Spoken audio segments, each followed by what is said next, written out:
He was quiet, unassuming, and held nothing more than a well-worn book and a boarding pass. But for one woman at the gate, his presence, his skin, his stillness was reason enough to summon security. Within minutes, a globally respected legal advisor to the United Nations was handcuffed and publicly humiliated. What the officers failed to realize was that the man they detained had spent his life drafting the very principles of justice they so casually violated. That man was Dr. Langston Cole, and what followed was not merely an incident. It was a reckoning, a measured, unstoppable tide that would challenge the assumptions, structures, and silence that allowed such acts to occur under the guise of safety. It began at Terminal 5 of London Heathrow Airport on a fog-laced morning. A transatlantic flight bound for New York had been delayed 45 minutes due to weather patterns over the Atlantic. The departure hall was subdued, filled with the sounds of boarding calls, clinking coffee cups, and idle conversations. Among the many travelers waiting in the business class queue, Dr. Cole stood reading. He wasn't browsing headlines or checking social media. He was quietly reviewing the annotated transcript from a war crimes tribunal in Eastern Europe. At 63, Langston Cole had the presence of someone who understood power but never flaunted it. His tall, elegant frame was dressed in a tailored charcoal coat, his beard trimmed with deliberate care, and his glasses resting firmly on a nose often buried in legal documents. He was a man of precision, someone who understood both words and the silence between them. But across the room, his stillness drew suspicion. Veronica Alden, mid-50s, a frequent flyer and self-proclaimed gate expert, watched him closely. With a glass of Sauvignon Blanc beside her and her husband, Edward, quietly scrolling through his phone, Veronica leaned toward the gate agent. "That man," she whispered, gesturing with her chin. "Something's off. He's been standing too still, watching people. Too calculated." The agent blinked.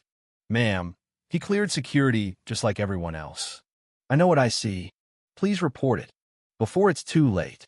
And with that, a seed of fear was planted. At 7:36 a.m., a call was made from the desk. 2 airport officers received the report. Suspicious male, late 60s, standing alone, possibly surveilling the area. The officers didn't ask for footage. They didn't check credentials. They simply moved. Officer Brent Darrow, young and confident in a way that bordered on dangerous, and his partner, Senior Officer Caleb Moran, more reserved but equally complicit, approached Dr. Cole just as he stepped forward with his boarding pass in hand. "Sir," Darrow said, "we need to speak with you." Langston raised his eyes, measured and calm. "Regarding? A complaint's been made. You're making other passengers uncomfortable. What exactly have I done?" "We'll figure that out," Darrow interrupted. "Step out of the line." Langston obliged, not out of fear but principle. His mind was already documenting tone, posture, witnesses, lighting, timestamps. His voice remained even. "My name is Dr. Langston Cole. I'm a senior advisor to the UN Council on Human Rights. I've passed every checkpoint without incident. What is the specific nature of your concern?" "That's for us to decide," Darrow snapped. "Now, are you going to cooperate or not? I'll need your badge numbers before we proceed." The request cracked the tension. Darrow's jaw tightened. Power, especially unexamined power to test, being questioned. And then it happened. Click. The sound of handcuffs closing around Cole's wrists echoed off the marble floor. The passengers froze. Phones began recording. Veronica exhaled as if her instinct had been vindicated. Edward never looked up. As he was led away, Langston didn't resist. He didn't shout. He carried his dignity like armor. But make no mistake, the damage was done.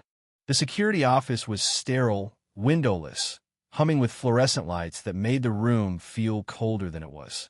Officer Darrow shoved open the door and motioned him inside. "Sit." Cole complied. Officer Moran stood in the corner, arms crossed, his face carrying the first signs of doubt. Darrow barked commands, filled out forms, and began interrogating Cole as if he were a suspect, not a decorated international law scholar. "You have my identification," Langston said quietly. "I asked your name." Langston held his gaze. "Langston Cole."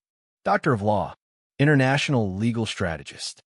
Recently served on the ethics panel for counterterrorism tribunals at The Hague. Darrow scribbled on his clipboard. Possible alias. Moran blinked. Cole's voice never faltered. Am I being charged? No, but you're being detained for further review. For sitting quietly? You're being defensive. Makes you look guilty. Of what? Langston asked. Darrow leaned in. I asked the questions in this room.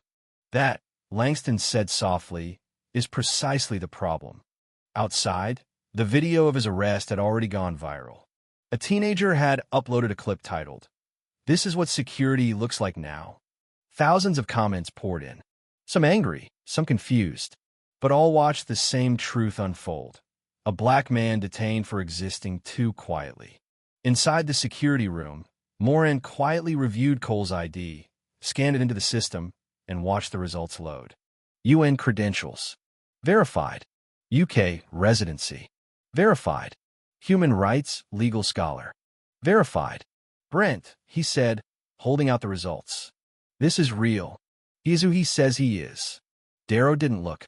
We'll verify through official channels. No, Cole said, lifting his cuffed wrists. You're done here.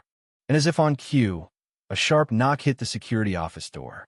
A tall man in a black coat stepped in, flashing a silver badge. Declan Shaw, International Legal Oversight Division. He turned to Darrow. You're unlawfully detaining a high-ranking UN legal officer. This ends now. Darrow tried to protest. Shaw raised a hand. You've been flagged by Interpol, the U.S. Consulate, and the Hague Oversight Desk. You're holding a man who helped write the Geneva Convention's framework. Shaw turned to Cole. We've confirmed your identity. Do you need medical attention? No, Langston said. But I do require a full report, badge numbers, and the immediate removal of these restraints. Moran stepped forward, trembling slightly as he removed the cuffs. I'm sorry, sir. Cole looked directly at him. What you do next matters more than what you didn't do before. Darrow said nothing. Declan Shaw turned to him. You'll be contacted by Internal Affairs. I suggest you retain counsel. Langston didn't walk out with fury. He walked out with poise. The video of his release was uploaded minutes later, showing not a man broken, but one completely intact, stepping back into the terminal as the world watched. And the world did more than watch.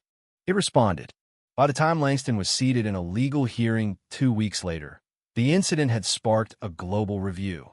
Around the table sat members from the Crown Prosecution Service, international legal observers, and civil rights auditors. Langston didn't rant. He testified. Every word was a scalpel, dissecting systemic failure with clarity. This wasn't an error, he said. This was a mechanism functioning exactly as it was built. Toby assumption, not evidence. By power, not principle.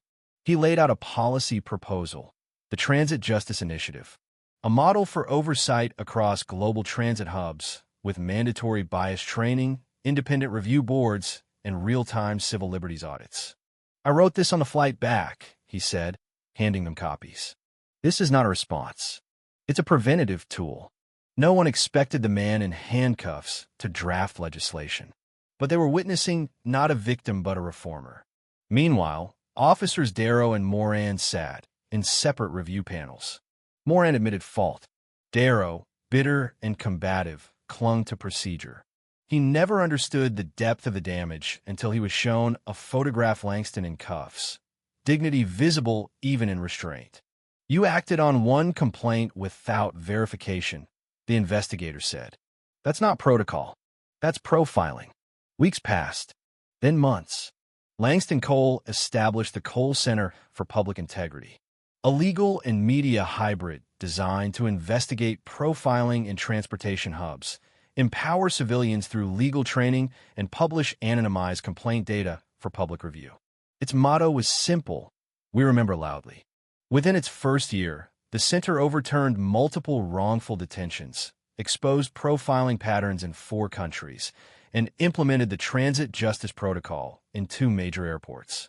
But its true power lay in its archive, a silenced ledger database of thousands of voices whose stories never went viral.